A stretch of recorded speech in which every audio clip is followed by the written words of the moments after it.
Hello everyone. लक्ष्य YouTube channel पर आप सभी का हार्दिक स्वागत है।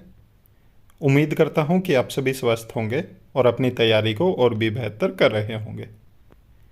तो आज हम अपने इस नए वीडियो में बात करने वाले हैं Delhi special education teacher recruitment की आई हुई एक नई अपडेट को लेके। तो किसी साथी ने आरटीआई लगाई थी जिसमें पूछा गया था कि दिल्ली में जो स्पेशल एजुकेशन टीचर हैं टीजीटी लेवल के, उनके कितनी पोस्ट वेकेंट है और साथ ही साथ वेकेंट पोस्ट में से कितनी पोस्ट के ऊपर D+B को रिक्विजिशन भेजी जा चुकी है। और इसके अलावा जो फीमेल को 10 ईयर का एज रिलैक्सेशन मिलता है तो उसके ऊपर भी क्वेश्चन पूछा गया था। तो आईईबी की तरफ से अब रिप्लाई किया गया है आरटीआई का, और उन्होंने बताया है जो जो क्वेश्चन किए गए थे। तो कंप्लीट इन्फॉर्मेशन देखने के लिए वीडियो में अंत तक जरूर बने रहें, और वीडियो में आगे बढ़ने से पहले वीडियो को लाइक जरूर कर दें, साथ में अपने सभी साथियों के साथ शेयर भी कर दें। तो चलिए सबसे पहले एक बार रिप्लाई देख लेते हैं जो आईईबी की तरफ से दिया गया है। तो देख रहे हो आप, ये directorate of education inclusive education branch behind lady Shri Ram college Lajpat Nagar new Delhi की तरफ से ये रिप्लाई आया है, जो कि 25 फरवरी 2025 को आया है। और ये जो आरटीआई लगाई गई थी परवीन झाखड़ की तरफ से 6 फरवरी 2025 को लगाई गई थी। तो इन्होंने यहाँ पे रिप्लाई करते हुए लिखा कि जो total number of sanction post हैं टीजीटी एससीटी की वो 1757 है। तो जो ये रिसेंट का डेटा है, और रिसेंट के डेटा के आधार पे ही इन्होंने बताया कि 1757 टोटल पोस्ट है, जिसमें से एट प्रेजेंट 1200 पोस्ट वेकेंट है टीजीटी एससीटी की, जो कि अंडर डीओई है, मतलब डायरेक्टरेट ऑफ एजुकेशन। तो ये डीओई के अंडर है, ये एनडीएमसी या एसडीएमसी के अंडर नहीं है, सिर्फ डीओई की बात की गई है यहाँ पे। उसके अलावा इन्होंने बताया कि टोटल नंबर जो 945 पोस्ट हैं टीजीटी एससीटी की, उनकी रिक्विजिशन भेजी जा चुकी है D+P को। और मैं यहाँ पे आपको बताना चाहूँगा कि जितने भी आपने यूट्यूब चैनल पे इससे पहले इस आरटीआई के रिगार्डिंग वीडियो देखा होगा, तो उन सब का कहना है कि ये 945 टीजीटी एससीटी की पोस्ट के लिए रिक्विजिशन भेजी जा चुकी है D+B को, और बहुत जल्द इन पे वैकेंसी का नोटिफिकेशन आने वाला। परंतु ऐसा नहीं है। आप में से बहुत सारे साथी जानते हैं कि जो 2022 और 23 में एडवर्टीजमेंट निकले थे, उनमें जो पोस्ट आई थी यहाँ पे उनकी बात की गई है। जो रिक्विजिशन भेजी जा चुकी है उनके एडवर्टीजमेंट भी जारी किए जा चुके हैं। एक एडवर्टीजमेंट 2022 में आया था, दूसरा 2023 में।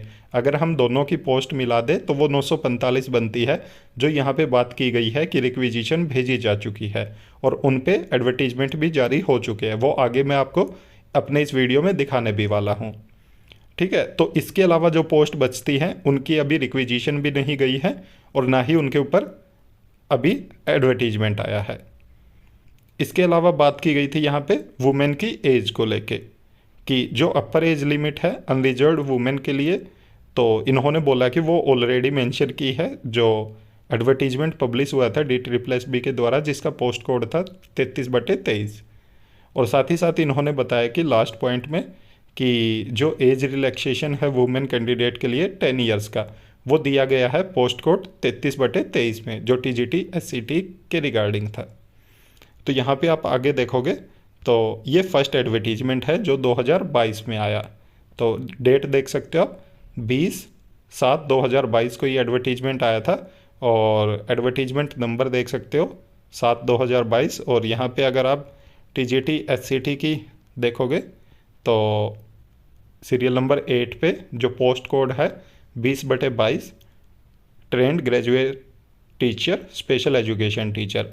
तो यहाँ पे टोटल पोस्ट 364 बताई गई हैं, जिसमें कैटेगरी वाइज यहाँ पे डिवाइड की गई है। और जो टोटल नंबर आप देख रहे हो 364 पोस्ट हैं, तो जो बताई गई हैं यहाँ पे आप देख पा रहे हो, ये 364 टोटल नंबर है।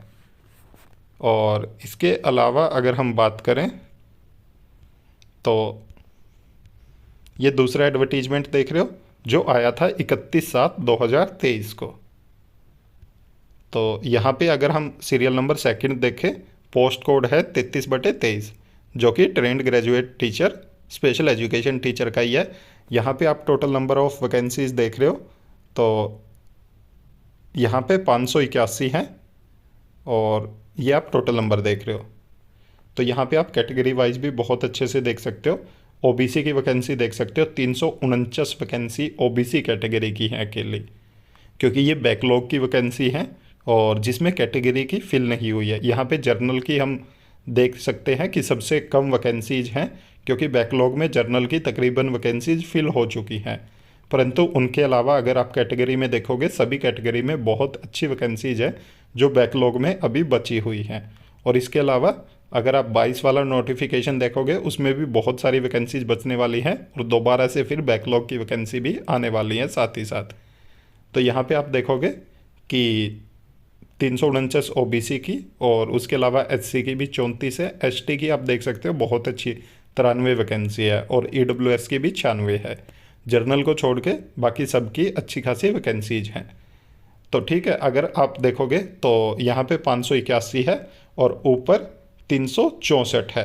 तो अगर हम दोनों को मिला दें तो वही नंबर बनता है जो उन्होंने बोला कि 945 पोस्ट पे उन्होंने रिक्विजिशन भेज दी है। ठीक है, इसके अलावा यहाँ पे एज की बात की गई थी जो वुमेन को लेके 33/23 जो पोस्ट कोड है वहाँ पे। तो यहाँ पे हम एज के बारे में भी देख लेते हैं। तो अगर आप लास्ट में देखोगे एज लिमिट है, इन्होंने 30 ईयर बताया एज लिमिट, बट अगर नोट में आप सेकंड पॉइंट देखोगे, यहाँ पे बताया गया कि general as relaxation of 10 years in case of women candidate be also applied. तो यहाँ पे वुमेन कैंडिडेट को 10 ईयर का एज रिलैक्सेशन भी दिया गया, जो कि पहले से ही चलता आ रहा।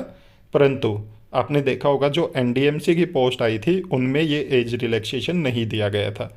इस एडवर्टीजमेंट में एज रिलैक्सेशन इसलिए दिया गया क्योंकि ये बैकलॉग की वैकेंसीज हैं और जैसा कि आप जानते हो कि बैकलॉग की वैकेंसीज में वही रूल फॉलो होते हैं जो उससे पहले जब नया एडवर्टीजमेंट आया था, जो रूल उसमें लागू हुए थे तो वो ही नेक्स्ट में होंगे जो बैकलॉग का आएगा। तो इसलिए यहाँ पे रिलैक्सेशन दिया गया है। अगर फ्रेश वैकेंसी का नोटिफिकेशन आता है तो उसमें वुमेन को कोई भी एज रिलैक्सेशन नहीं दिया जाएगा।